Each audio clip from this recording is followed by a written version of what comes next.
Video yang memperlihatkan sebuah mobil mewah dicoret-coret dengan piloks, viral di media sosial.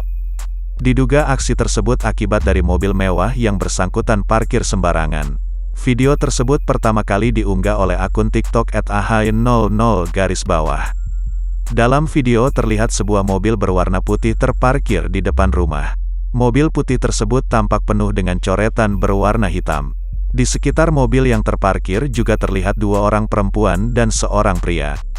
Seorang wanita tampak mengecek coretan tersebut. Diduga, mobil ini parkir di depan rumah orang. Peristiwa aksi pencoretan mobil mewah ini diketahui berlokasi di Lamongan, Jawa Timur. Tidak hanya mobil mewah ini saja, terdapat juga mobil van berwarna putih yang juga dicoret-coret dengan cat piloks tersebut.